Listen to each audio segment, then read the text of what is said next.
Hello everyone, I am Ishani Rathore, faculty of biology. And आज की इस वीडियो में हम एपिथेलियल टिश्यू को funny tricks as well as funny imaginations के साथ याद करने की कोशिश करेंगे। तो एक एक पॉइंट को अपन कवर करते हुए चलेंगे। चलो स्टार्ट करते हैं। पहली बात, एपिथेलियल टिश्यू में एपी वर्ड का मतलब होता है अपॉन, यानी कि ये किसी के ऊपर पाई जाती है। इन शॉर्ट, अगर ऊपर है तो ये किसी जगह को कवर कर रही होगी। कुछ कॉमन वर्ड्स हम एपिथेलियल टिश्यू के लिए यूज़ करते हैं, उसको हम समझने की कोशिश करें कि भाई ये किसी जगह को कवर कर रही है। अब अगर कवर कर ही रही है तो इसका सिनोनिम वर्ड में यूज़ कर सकती हूँ, ये किसी जगह का लाइनिंग कर रही है, ठीक। और जब इतना कुछ कर ही रही है तो उस जगह को भाई तू प्रोटेक्ट भी कर दे, यानी कि ये प्रोटेक्शन भी करती है। अब चार वर्ड्स जो इसके लिए कॉमनली यूज़ होते हैं, देखो अगर ये कहीं पर है तो कुछ कुछ जगहों पे ये चीज़ों को फिल्टर करती है, यानी कि फिल्ट्रेशन में हेल्प करती है। और फिल्ट्रेशन का ही भाई वर्ड होता है डिफ्यूजन। इन शॉर्ट, डिफ्यूजन में भी हेल्प कर सकती है। फिर किसी किसी जगह पर तो भाई ये कुछ चीज़ें एब्जॉर्ब करने में हेल्प करती है, एब्जॉर्प्शन। कहीं कहीं पे कुछ सीक्रीट कर देती है, तो सीक्रेशन। ये कुछ कॉमन वर्ड्स हम एपिथेलियल टिश्यू के लिए यूज़ करते हैं। अब अगर मैं एपिथेलियल टिश्यू को बनाऊं तो मैंने सबसे पहले बोला कि ये कवर कर रही है। तो कवर करना, इमेजिन करो इंडिया पाकिस्तान की बाउंड्री पे ये अपने सोल्जर्स भाई लोग खड़े हैं, ठीक। ये ऐसे दूर दूर मज़े मस्ती में दूर दूर खड़े हुए हैं। तो भाई बीच में कोई भी बम मार के अपन को मार सकता है, इनको मार सकता है, देश खतरे में पड़ सकता है। तो कहीं की भी आपको बाउंड्री बनानी है ना, तो भाई लोगों को पास पास खड़ा करो। तो हमेशा यहाँ पे जो सेल्स होंगी कैसी होंगी, एकदम पास पास, चिपकी चिपकी। भाई लोगों एकदम पास पास रहो, वरना कोई भी अपन को बम मार के उड़ा देगा। अगर मैं इसकी सेल का पहला कैरेक्टरिस्टिक लिखूं तो तुम क्या बोलोगे? सेल्स जो है वो क्या है? कॉम्पैक्टली पैक्ड, एकदम चिपकी चिपकी पैक्ड होंगी, ठीक। अब जब इतनी कॉम्पैक्टली पैक है तो क्या इनके बीच में तुम्हें कोई जगह दिख रही है? Obviously not. तो इनके बीच में जगह नहीं है, यानी कि इंटर सेल्यूलर स्पेस क्या है? एब्सेंट, ठीक। अब एक भैया जी थे जिनका नाम है ब्लड।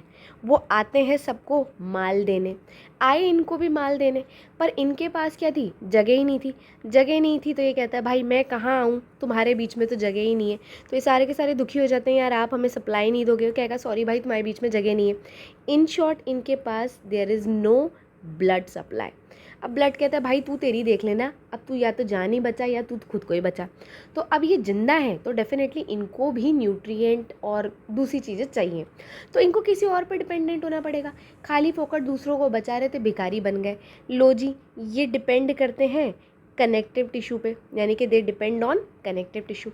तो कनेक्टिव टिश्यू के भाव बढ़ गए। इमेजिन करो ये रही कनेक्टिव टिश्यू, ये पूरी की पूरी सेल्स है ना, कनेक्टिव टिश्यू है। ये कह रही है चल ठीक है यार, दे देंगे हम बच्चा समझ के। तो ये अपनी कनेक्टिव टिश्यू। पर बेटा तेरे मेरे बीच में एक बाउंड्री है, तेरे मेरे बीच में क्या है? एक बाउंड्री। और बाउंड्री को प्यार से लोग बोलते हैं बेसमेंट मेम्ब्रेन। तो यार मैं तुझे कैसे दूँ? अपन दोनों के बीच में क्या है? Basement membrane. तो अब बेसमेंट मेम्ब्रेन कहती है इट्स ओके। अब ये हमारी जान बचा रही है एपिथेलियल टिश्यू। तो इतना तो मैं भी कर ही सकती हूँ कि पहली बात, मैं बनूंगी बहुत पतली। इतनी पतली कि कनेक्टिव टिश्यू दीदी तुम आराम से सामान भेज सकती हो। क्योंकि तुम सामान भेज रही हो इसलिए मैं हूँ selectively permeable. It is selectively permeable. और उल्टा, मैं तो नॉन लिविंग और हूँ, तो तुम आराम से बिना शर्म हया के मुझे सामान भेज देना और मैं इधर आगे ट्रांसफ़र कर दूँगी। तो it is always thin, selectively permeable and non living. अब लास्टली बात आती है कि बेसमेंट मेम्ब्रेन बनाएगा कौन? तो एपिथेलियल टिश्यू कहता है आधा मैं बना दूंगा, कनेक्टिव टिश्यू आधी तुम बना दो। तो ये दोनों बनाते हैं, यानी कि this is secreted by both. तो ये 4 पॉइंट होते हैं हमारे बेसमेंट मेम्ब्रेन के बारे में। अब बेटा एक बात याद रखना, ये जो आपकी एपिथेलियल टिश्यू है ना, ये हमेशा जहाँ कहीं भी होगी ना, जैसे जहाँ भी ये कहीं लाइनिंग बना रही है, ये फ्री सरफेस की तरफ होगी। अब ये फ्री सरफेस अगर बाहर की तरफ है तो ये किसी बाहर के एनवायरनमेंट की तरफ है, तो ये आउटसाइड एनवायरनमेंट को फेस करेगी, ठीक। अगर तुम कह रहे हो नहीं भाई ये अंदर है, किसी सपोज करो, इमेजिन करो कहीं की लाइनिंग इंटरनल ऑर्गन की बना रही, तो डेफिनेटली वहाँ भी फ्री सरफेस है, तो ये किसकी तरफ होगी? बॉडी फ्लूइड की तरफ। यानी कि ये किसको फेस कर रही होगी? Body fluid. इन शॉर्ट, ये कोई ज़्यादा लोड नहीं लेती अपने ऊपर, ये एकदम खुल्लम खुल्ला फ्री रहती है, ठीक। इनके बीच में आपको जंक्शंस मिलते हैं, याद रखना इनके बीच में आपको क्या मिलते हैं? जंक्शंस मिलते हैं, जो इनको structural and functional link provide करते हैं, ठीक। अब आते हैं हम इनके टाइप्स पे। तो ब्रॉडली ये दो टाइप की होती है, एक होता है आपका सिंपल एपिथेलियल टिश्यू, एक होता है आपका कंपाउंड एपिथेलियल टिश्यू। देखो यार, सिंपल एपिथेलियल टिश्यू का फंडा है कि ये सिंपली एक लेयर होती है, सिंपल सिंपल सिंपल एक लेयर। तो एक लेयर होती है, सिंगल लेयर होती है, तो ऑब्वियसली बात है क्या क्या काम कर सकती है, किसी जगह को कवर कर सकती है। अगर तुम कह रहे हो कि ये लेयर ही सिंगल है, तो ये ऑब्वियसली बात है किसी जगह की लाइनिंग कर सकती है, किसी जगह की कवरिंग कर सकती है, किसी जगह पे कोई सामान फिल्टर कर सकती है, या आप कह सकते हो किसी जगह पे सामान डिफ्यूजन किया जा सकता है, या फिर एब्जॉर्प्शन किया जा सकता है, या फिर सीक्रीशन किया जा सकता है। ये कॉमन वर्ड्स अपन सिंपल के लिए यूज़ करते हैं। अब जो कंपाउंड है, कंपाउंड कह रही है यार मैं थोड़ी पेचीदी हूँ, मेरे ऊपर एक सिंगल लेयर ना होकर मल्टीपल लेयर होंगी, आपको यहाँ पर खूब सारी लेयर दिखेंगी। तो यार ये मुझे अगर प्रोटेक्शन के लिए बाउंड्री बनानी हो तो बेटर है मैं कंपाउंड बनाऊँ। क्यों? क्योंकि यहाँ पर मुझे कितनी सेल्स मिल रही हैं, 2 या मोर लेयर्स मिल रही हैं, है ना। और इतना तगड़ा लेयर प्रोटेक्शन मिल रहा है, तो ये बेस्ट रहेगी कि मैं इसको किसके लिए डाल दूँ, प्रोटेक्शन के लिए। ठीक, तो ये हो गया हमारे टाइप सिंपल एंड कंपाउंड। अब अपन सबसे पहले सिंपल को डिटेल में पढ़ेंगे। बेटा सिंपल के अंदर सबसे पहले आती है simple squamous, simple cuboidal, simple columnar और एक मॉडिफिकेशन हम पढ़ते हैं स्यूडो स्ट्रैटिफाइड। तो आओ सबसे पहले हम सिंपल के पहले पार्ट से शुरू करते हैं, सिंपल स्क्वामस। अब इसके बारे में तुम्हें क्या क्या याद रखना है। देखो पहली बात आपको याद रखनी है, वही सिंपल अपनी लेयर बनेगी और जो आपकी सेल्स है वो एकदम पतली पतली कॉम्पैक्ट होंगी और बिल्कुल फ्लैट होंगी। तो पहली बात, लेयर कितनी मिलने वाली है आपको यहाँ पर, पतली सी सिंगल लेयर। दूसरी बात, सेल्स कैसी मिलने वाली है, एकदम पतली पतली। सेल दिखने में कैसी होंगी, लो जी एकदम फ्लैट, ठीक। और इनकी बाउंड्री कैसी होगी, एकदम इरेगुलर। अगर तुम ऊपर से देखो ना तो इनकी इरेगुलर बाउंड्रीज आपको दिखेंगी, ठीक है। अब आते हैं मोस्ट इम्पॉर्टेंट इनके एग्जाम्पल। तो एग्जाम्पल याद करने के लिए आप जो ट्रिक याद करने वाले हो वो क्या है, MBA टीप। यानी कि आप MBA एग्ज़ाम दे रहे हो और उसमें आप टीपो, फुल्लम फुल्ला चीटिंग करो। तो M से आ जाता है आपका सबसे पहले मीजोथीलियम, ठीक। B से आ जाता है आपका बोमेंस कैप्सूल, नेफ्रॉन वाला, ठीक। A से आ जाता है आपका एल्वियोलाई जो कि आपके लंग्स में होता है। एंड ऑब्वियसली बात है, ये सारी जगह जो है यहाँ पे डिफ्यूजन हो रहा है तो एकदम पतला होना चाहिए भाई। बोमेन कैप्सूल में फिल्ट्रेशन हो रहा है, एल्वियोलाई के अंदर गैसेस फिल्टर हो रही हैं तो एकदम पतले पतले होने चाहिए। फिर T से आ जाता है आपका थिन लूप ऑफ हेनले। अब तुम इसको कैसे याद करोगे, देखो ये तुम्हारी नेफ्रॉन है, ये आपका बोमेन कैप्सूल है, फिर ये आपका PCT है, ये आपका थिन लूप ऑफ हेनले है जिसमें से थिक पार्ट है और ये थिन पार्ट है। अब तुम ऐसे याद रखो, जो थिन पार्ट है वो ऑलरेडी इतना थिन है कि अगर मैं यहाँ पर कोई लेयर बनाने की कोशिश करूँ तो वो मोटी तो ऑब्वियसली हो भी नहीं सकती, पतली ही बनानी पड़ेगी। इसलिए आपके पास यहाँ पर क्या है, थिन लूप ऑफ हेनले, ऐसे याद करना है। फिर एक आ जाता है हमारा दिल, एंडोकार्डियम, अंदर ही अंदर वाली जो लाइनिंग है ना दिल की, एंडोकार्डियम, वहाँ भी पतली लेयर, ऑब्वियसली बात है पतली लेयर होना ज़रूरी है। एक आ जाता है आपका एंडोथीलियम। एंडोथीलियम कुछ भी नहीं है, देखो जो आपकी ब्लड वेसल्स है ना, एल्वियोलाई जैसे कि आपकी आर्टरी हो गई, वेन हो गई, कैपिलरी हो गई, उसकी अंदर अंदर वाली जो पतली लाइनिंग है ना, उसको सिंपल स्क्वामस की जगह हमने एंडोथीलियम बोल दिया। एंड लास्ट आपका आ जाता है पेरिटोनियम। तो ये हो गए हमारे सिंपल स्क्वामस के ट्रिक्स। अब आते हैं हम नेक्स्ट पे सिंपल क्यूबॉइडल। अब बेटा सिंपल क्यूबॉइडल के अंदर ऑब्वियसली बात है जो सेल्स होंगी वो कैसी होंगी, क्यूब के जैसी दिखेंगी। तो सेल सारी की सारी क्या होंगी, क्यूब के जैसे, एंड ऑब्वियसली बेसमेंट मेम्ब्रेन के ऊपर होंगी। अब इसके एग्जांपल्स याद करने के लिए तुम्हें ऐसे इमेजिन करना है जैसे ये तुम्हारी बॉडी है, ठीक है। बॉडी में नीचे वाला हिस्सा है, तो नीचे ही नीचे हमारे क्या होते हैं, गोनाड्स होते हैं। क्या गोनाड्स मतलब टेस्टिस एंड ओवरीज।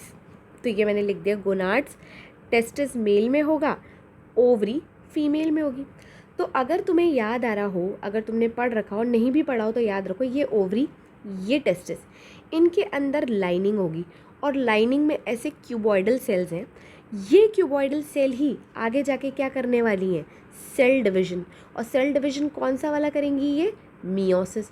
और बेटा जब ये मियोसिस करेंगी ना तो उसी के कारण आपके अंदर क्या बनते हैं, गैमेट। यानी कि मेल है तो क्या बनेगा, स्पर्म, एंड अगर फीमेल है तो क्या बनेगा, या तो ओवा बोलो या ओवम बोलो या एग बोलो।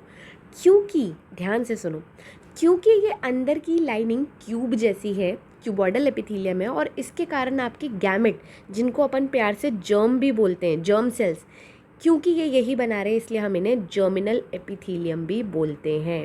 इजी पीजी याद हो जाएगा।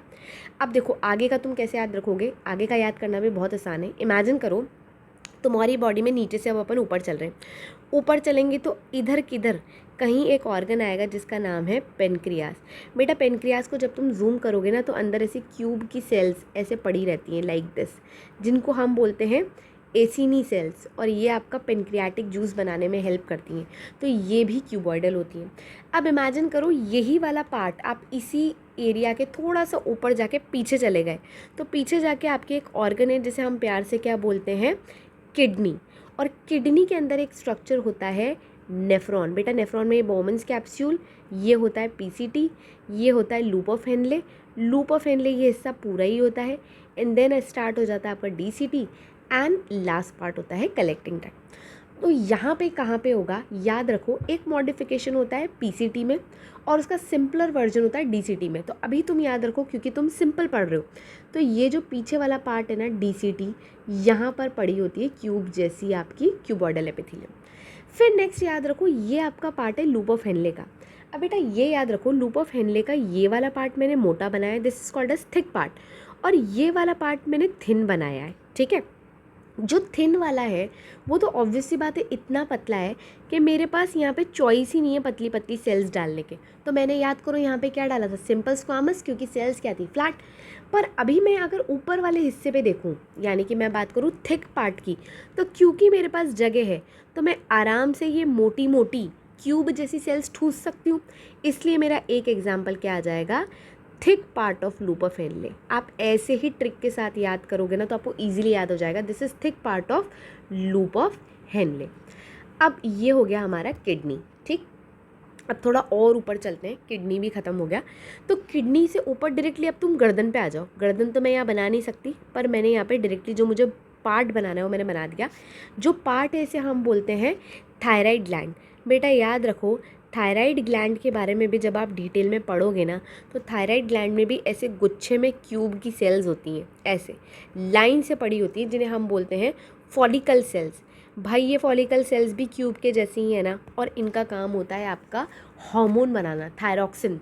तो फॉलिकल सेल्स भी क्यूबॉइडल है। तो एग्जाम्पल कैसे याद करना है, सबसे पहले नीचे ही नीचे आप गोनाड्स, गोनाड्स में जर्मिनल एपिथेलियम कहलाती है। थोड़ा ऊपर चले पेनक्रियास, पेनक्रियास में ऑब्वियसली बात है एसिनी सेल्स। थोड़ा ऊपर चले किडनी, किडनी के अंदर आपको दो एग्जाम्पल याद करने हैं, DCT and thick part of loop of Henle. अभी मॉडिफिकेशन याद नहीं करना, डायरेक्टली ऊपर चलो थायराइड ग्लैंड, थायराइड ग्लैंड के अंदर होगी आपकी फॉलिकल सेल्स। अब बेटा इतने सारे एग्जाम्पल्स जब तुमने मेरे मुंह से सुन लिए, तो ऐसा हो सकता है कि तुम्हारे आँख से क्या आ जाए, आंसू, रोना ही आ जाए, तुमने बायो क्यों ले ली, और इतने सारे आंसू आ ही रहे। तो भाई एक एग्जाम्पल और याद कर लो, तुम्हारी आँखों के अंदर जो आइरिस पार्ट होता है, कोरॉइड होता है, सिलेरी बॉडी होता है, ये सारे के सारे जब आप आई का स्ट्रक्चर पढ़ोगे एज इट इज़ ये नाम आएंगे। इनफैक्ट जो रेटिना की एपिथीलियम होती है, एपिथीलियम ऑफ रेटिना, यहाँ पर भी आपको क्या मिलता है, cuboidal, iris, choroid, ciliary body, epithelial of retina. तो कैसे याद रखना है, टेस्टिस से ऊपर पेनक्रियास, पेनक्रियास से ऊपर किडनी, किडनी से ऊपर थायराइड ग्लैंड, एंड फिर इतने एग्जाम्पल सुन के मुझे आ गए आंसू, आंसू से iris, choroid, ciliary body and epithelia of retina.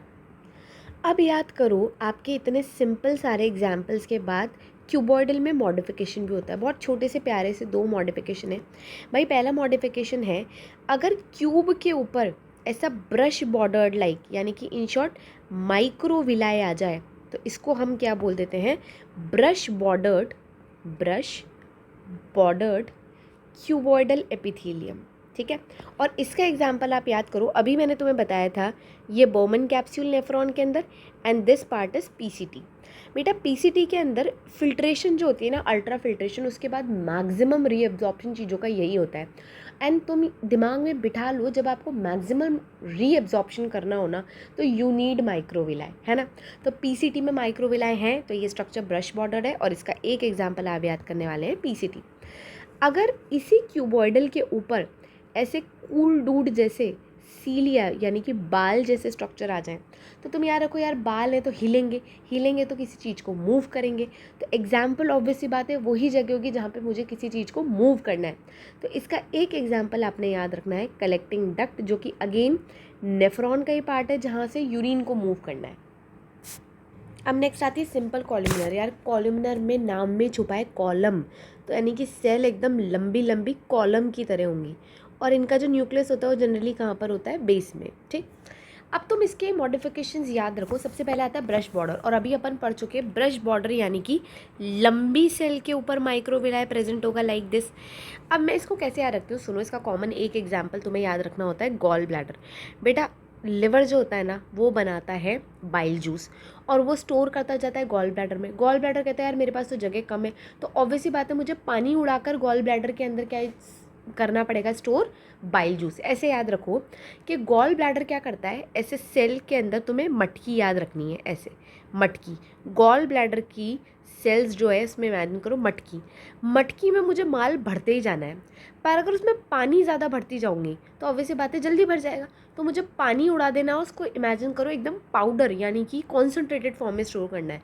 तो तुम ऐसे डायग्राम में बीच में मटकी इमेजिन करो, और इसका काम क्या है, कॉन्सेंट्रेशन ऑफ बाइल जूस। तुम्हें याद हो जाएगी, तुम बस ऐसे याद रखो मटकी, मटकी में सिर्फ पाउडर ही पाउडर भरना है। ठीक, फिर आता है आपके पास ग्लैंडुलर। ग्लैंडुलर में बच्चों में ऐसे याद रखती हूँ जैसे कॉलमनर है ना, कॉलमनर में न्यूक्लियाई, और मैंने यहाँ पे नल लगा दिया, नल कुछ रिलीज़ करेगा, नल है तो ऑब्वियसली बात है। ग्लैंडुलर का मतलब ही क्या है, ग्लैंड, ग्लैंड का मतलब ही क्या है, कुछ रिलीज़ करने वाला। तो तुम्हें एग्जाम्पल याद रखना है गॉबलेट सेल, जो कि म्यूकस रिलीज़ करती है। तो म्यूकस के 3 अड्डे इंपॉर्टेंट याद कर लो। स्टमक, स्टमक में तो बच्चा बच्चा जानता है म्यूकस का कितना इंपॉर्टेंट रोल है। कोलन एंड रेक्टम, ये दोनों आपके लार्ज इंटेस्टाइन के पार्ट है। तो 3 एग्जाम्पल, स्टमक, कोलन, रेक्टम, जहाँ पर म्यूकस सीक्रेशन बहुत ही ज़रूरी है। Coming to the next is glandular brush border. भाई ये स्पेशल टाइप की सेल है, ऊपर इसके पास सीलियाँ हैं, ठीक, और इधर इसके पास नल भी है। ऐसे याद रखो कि इन शॉर्ट ऐसी सेल्स जिनमें ग्लैंडुलर यानी कि ग्लैंड वाला पार्ट भी होगा एंड माइक्रोविलाई भी होगा। तो एक्चुअल अरेंजमेंट तो ये होता है कि कुछ कुछ सेल माइक्रोविलाई वाली होती है एंड बीच बीच में आपकी गॉबलेट सेल होती है। बट तुम्हें याद रखना है सेल जिसमें ऊपर तो माइक्रोविलाई और इधर की साइड से नल भी है। तो इतना भारी अरेंजमेंट जिस सेल को मिला है वो भाई होनी भी तगड़ी सेल चाहिए, तभी इतने शानदार चीज़ें मिलेंगी।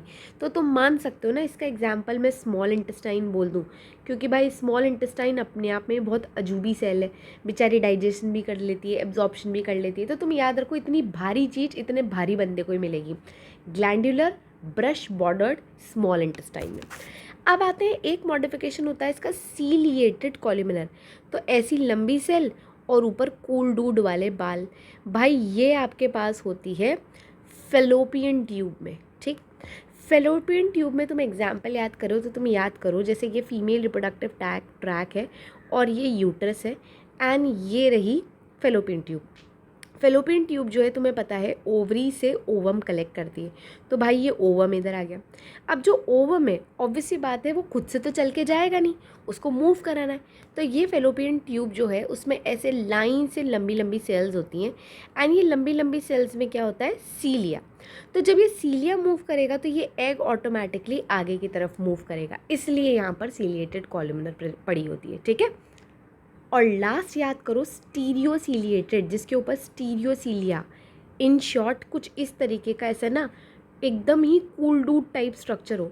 और जब तुम इतना ऐसा स्ट्रक्चर देख रहे हो तो मुझे हमेशा लड़कों के बाल याद आते हैं, जो लड़के जेल लगा के अपने बाल खड़े कर लेते हैं ना, तो ऐसे याद करो स्टीरियोसीलिया भी उन्हीं लड़कों के जेल वाले बाल हैं।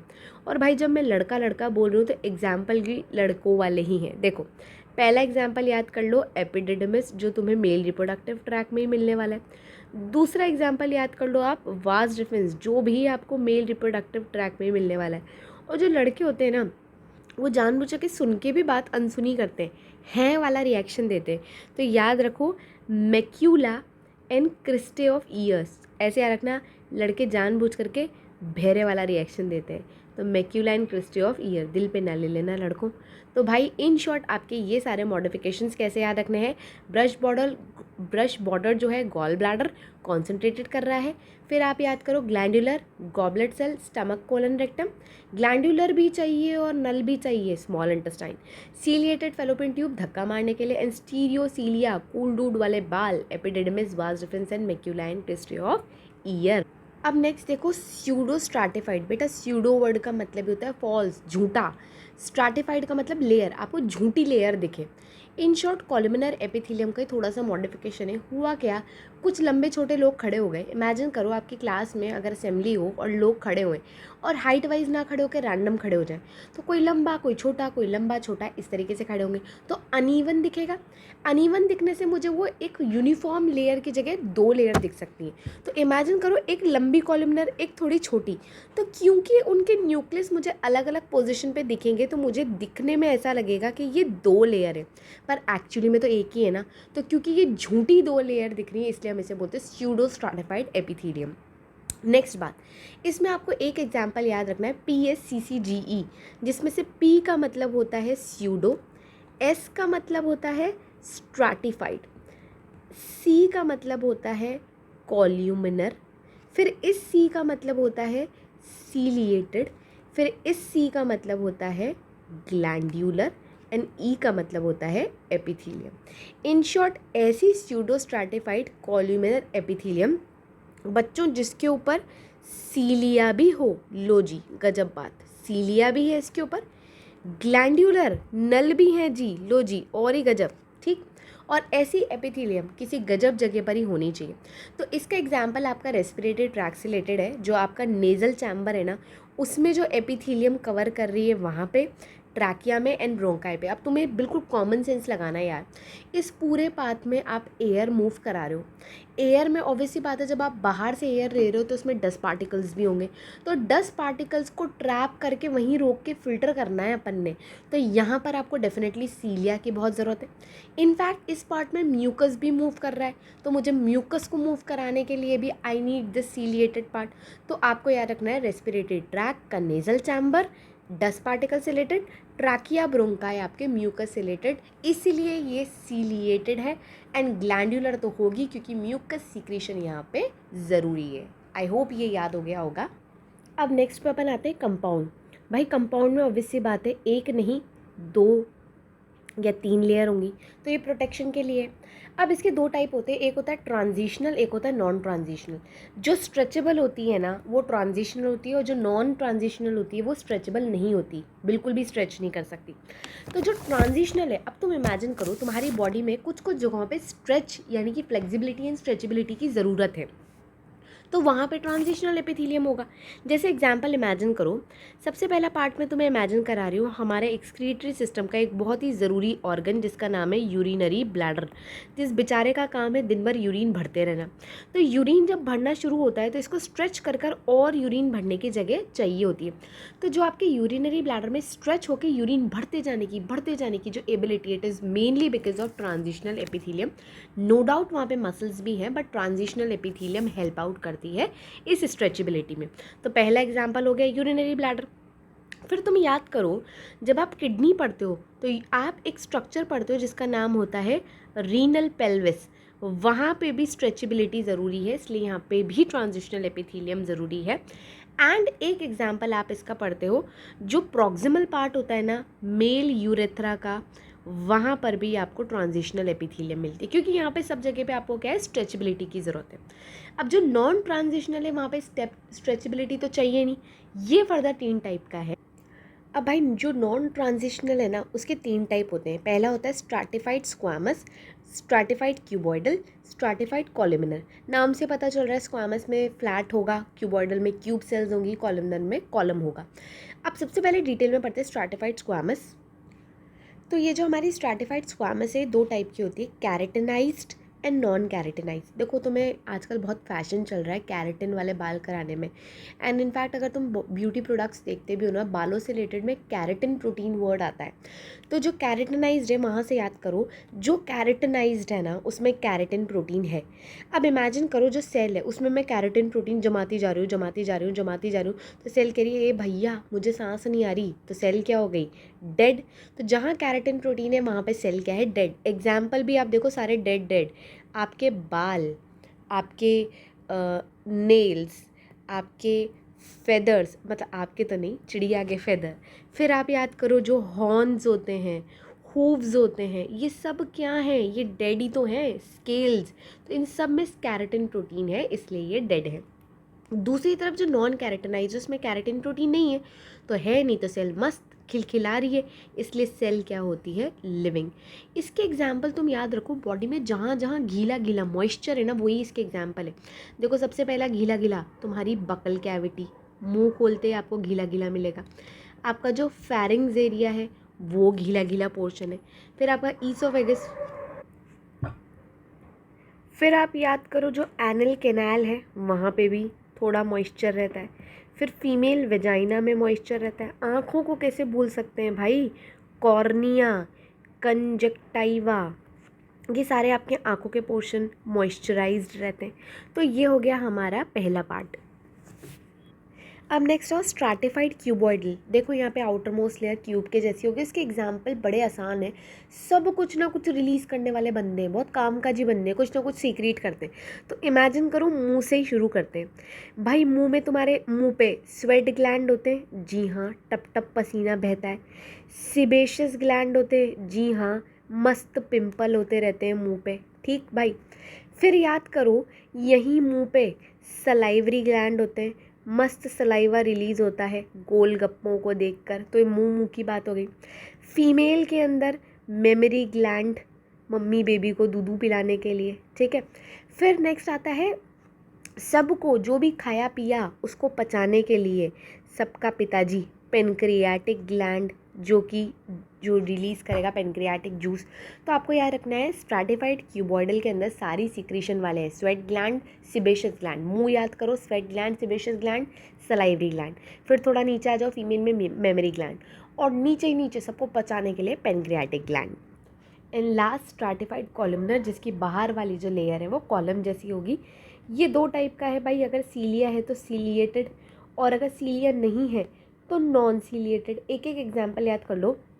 सीलिएटेड वाले में आपका एग्जाम्पल आ जाता है आपके लैरिंग्स, और जो नॉन सीलिएटेड है उसमें एग्जाम्पल आ जाता है एपिग्लॉटिस। वैसे हमारी एनसीईआरटी में कंपाउंड एपिथेलियम इतना डिटेल में है नहीं, तो बस क्विकली एक काम करो, इसको देखने के बाद एक पेपर पे ये पूरा का पूरा जो है इसको एक बार बना लो एंड एनसीईआरटी रीडिंग कर लो, एपिथेलियल टिश्यू एकदम क्लियर है।